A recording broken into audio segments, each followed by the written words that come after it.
Class 8 मैं अनामिका घोष। आज हिंदी में हम पाठ 3 अहिंसा की विजय पढ़ेंगे। पाठ की रीडिंग आप स्वयं करेंगे, मैं आपको इसका सारांश बताती हूँ। एक बार महात्मा बुद्ध मगध की राजधानी राजगृह से चलकर श्रावस्ती पहुंचे। श्रावस्ती कोसल की राजधानी थी। इसके जो राजा थे वो प्रसेनजीत, जो कि महात्मा बुद्ध के शिष्य थे।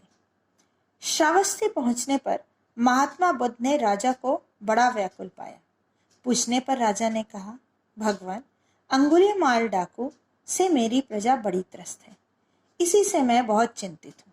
क्या करूं, कुछ समझ में नहीं आता। महात्मा बुद्ध ने राजा को धीरज बंधाया और कहा कि मैं तुम्हारी चिंता दूर करूंगा। अंगुलीमाल एक बड़ा भयंकर डाकू था। उसके अत्याचार से प्रसेनजीत की प्रजा त्राही त्राही कर रही थी। उसने 1000 आदमियों की हत्या करने की प्रतिज्ञा कर रखी थी, परंतु वह कितने आदमी मार चुका इसका हिसाब रखने के लिए वह उस आदमी के जिसको वो मारता था उसकी एक अंगुली काट लेता था और उसको माला बनाकर पहनता था। इसीलिए उसका नाम अंगुलीमाल पड़ा। अंगुलीमाल का नाम सुनकर देश के लोग कांप उठते थे। जिधर से वह निकल जाता उधर चीख पुकार मच जाती। उसकी क्रूरता की कहानियां दूर दूर के देशों में भी फैली हुई थी। प्रसेनजीत से विदा लेकर महात्मा बुद्ध उस घने जंगल की ओर चल पड़े जहां अंगुलीमाल रहता था।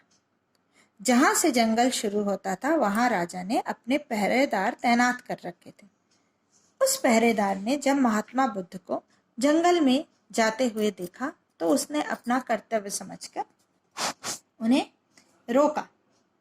तो महात्मा बुद्ध ने मुस्कुराकर कहा, मेरे लिए किसी प्रकार की चिंता मत करो।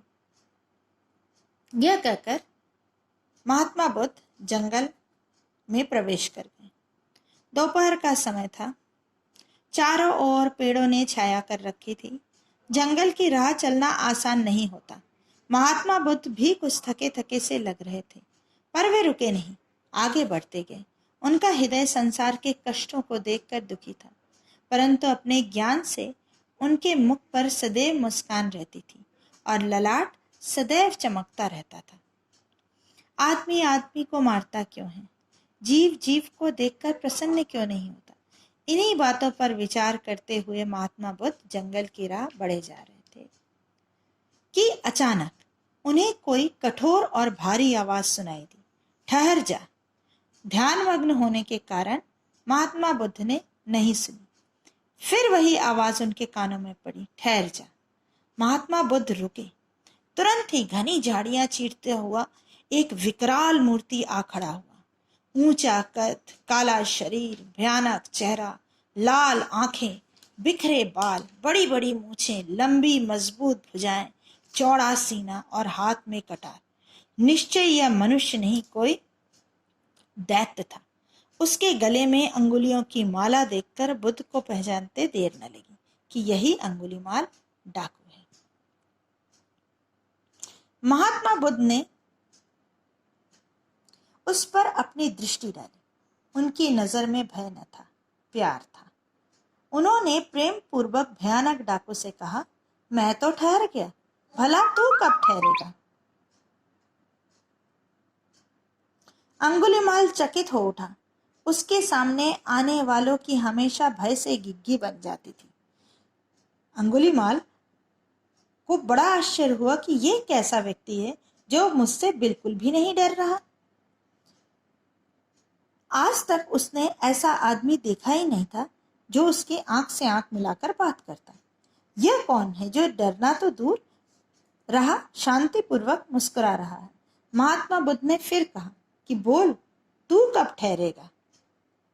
अंगुलीमाल पर महात्मा की बातों का जादू का सा असर हुआ। वह विनीत स्वर में बोला, महात्मा, मैं आपकी बात नहीं समझ सका। बुद्ध बोले, अरे जीवन में तो जन्म से मरण तक वैसे ही बहुत दुख है। तू उसे अपनी क्रूरता के कारनामों से क्यों बढ़ा रहा है? मैं तो ज्ञान प्राप्त कर बंधन से छूट गया, पर तू जो इस प्रकार मार काट का काम अभी करता जा रहा है, इनसे कब छुट्टी लेगा? बोल, कब ठहरेगा तू? महात्मा बुद्ध उसे बड़े प्रेम से समझाने लगे कि तू जो इतना पाप कर रहा है, इतने मार काट मचा रहा है, उससे तो तेरे मन में भी ढेर सारी अशांति जागती होगी, और तू कब ठहरेगा? इन सब मार काट से कब तू पीछा छोड़ेगा?